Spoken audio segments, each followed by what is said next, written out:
आप देख रहे हैं न्यूज नंबर 1 चैनल मालेगांव।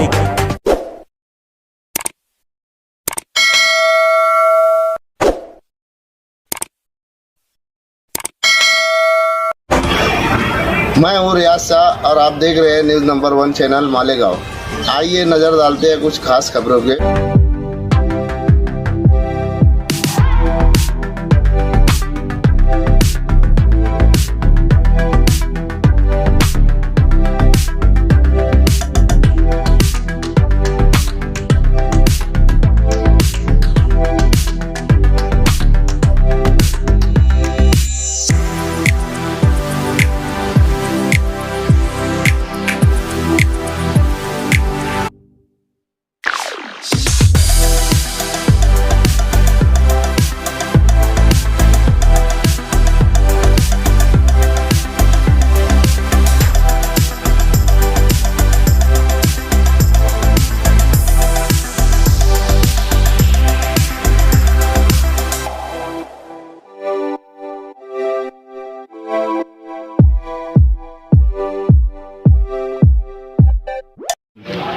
आज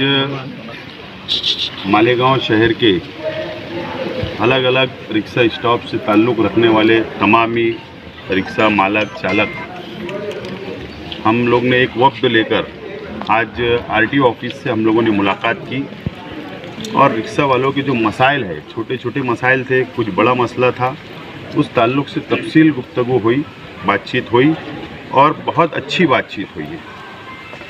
सबसे अहम मसला ये था कि जो मीटर लगाकर जो पासिंग यहाँ पर होती है, तो दो लोगों ने मालेगांव शहर के अंदर कई बरसों से अपनी मोनोपोली बना कर रखी थी और जब पासिंग के वक्त जो मीटर लगता था या जूना मीटर निकाल के नया मीटर लगाना या मीटर की रिपेयरिंग करना, इस नाम से अगर रिक्शा चालक मालक उन लोगों के पास जाते थे तो 1500 से 2000 रुपया उनसे जबरन वसूल किया जाता था, जबकि 150 रुपये की पौती इन लोगों को कानूनी तौर पर दी जाती थी। तो ये मोनोपोली ख़त्म होना चाहिए, इस ताल्लुक़ से बातचीत हुई और आरटीओ साहब ने बिल्कुल साफ तौर पर कहा है कि किसी की मोनोपोली ये शहर में नहीं चलेगी। नए एप्लीकेशन आएंगे तो उन लोगों को भी लाइसेंस दिया जाएगा ताकि रिक्शा वालों को कम पैसे में गवर्नमेंट फीस में इन लोगों का मसला हल हो जाए। नंबर 1। नंबर 2 कि सबसे अहम मसला है जो मालेगांव शहर में पेट्रोल पंप तो बहुत है, पहले पेट्रोल से रिक्शा चला करती थी, लेकिन कंपनियां आई, नई नई रिक्शा लॉन्च हो रही है, वो गैस से चलने वाली है, चाहे सीएनजी हो एलपीजी हो, ये गैस से चलने वाली चीज़ है। लेकिन मालेगांव शहर में अगर 50% रिक्शा गैस पे चलती है तो यहाँ पर पंप नहीं है, जो गैस का पंप होना चाहिए, जो टेरा और वाके फाटे पे आना पड़ता है। और मालेगांव शहर के अंदर पंप होना चाहिए, इसके लिए आरटीओ साहब ने, यहाँ के डिपार्टमेंट ने कलेक्टर महोदय को और सरकार को एक रिक्वेस्ट लेटर भेजना चाहिए, डिमांड करना चाहिए कि मालेगांव शहर में 10-12 गैस का पंप होना चाहिए। उन्होंने रिक्वेस्ट को कबूल किया, उन्होंने कहा कि हम डिमांड भेजते हैं और मैं भी उसका सरकार लेवल पर पाठ पुरावा करूंगा ताकि शहर के अंदर अलग अलग पंप हो।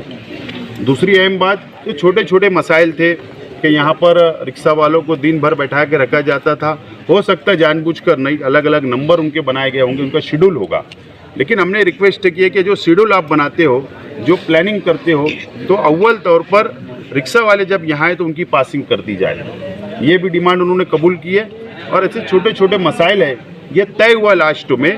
कि 5 लोगों की एक कमेटी बना दी जाए, शहर के अलग अलग स्टाफ से लेकर 5-10 लोगों की कमेटी बनाई जाए, ताकि जो मसाइल इनके रिक्शा वालों के होंगे वो आरटीओ ऑफिसर और ये लोग बैठकर आपस में सलाह मशवरे से हल कर लेंगे। ये बात तय हुई है और हम लोग जल्द ही इन तमामी लोगों से मशवरा करके 10 लोगों का नाम यहाँ दिया जाएगा ताकि मशवरा हो सके। ये आज के लिए हम लोग वफ्द की शक्ल में आए थे और इसके लिए कि हम लोग राष्ट्रपति भवन से यहाँ पर रिक्शा चलाते हुए हम लोग आए ताकि तजुर्बा मैं भी ले सकूँ कि कैसे ये लोग दिन भर 24 घंटा, कोई 18 घंटा, कोई दिन रात चलाता है, कोई 12 घंटा रिक्शा चलाता है और उन लोगों को कितनी दिक्कत का सामना, तकलीफ़ का सामना करना पड़ता है। तो मुझे आज इस बात का एहसास हुआ कि हमारे जो रिक्शा ड्राइवर है या रिक्शा मालक है, जो दिन भर रोज़ी रोटी की तलाश में शहर भर के अंदर, देहातों के अंदर जाते हैं, तो ये बहुत मेहनत करके ये अपने बच्चों का पालन पोषण करते हैं, पेट पालते हैं। तो मुझे उम्मीद है कि शहर की आवाम इनका सपोर्ट करेगी। और अहम बात यह है कि हमारे शहर के अंदर मैं मुबारकबाद देता हूँ तमाम रिक्शा ड्राइवर हो, मालक हो, इन लोगों को कि मालेगांव शहर के अंदर हमारे जैसे परिवार या शहर का कोई भी शख्स हो कि वो अपनी घर की ख़वातीन को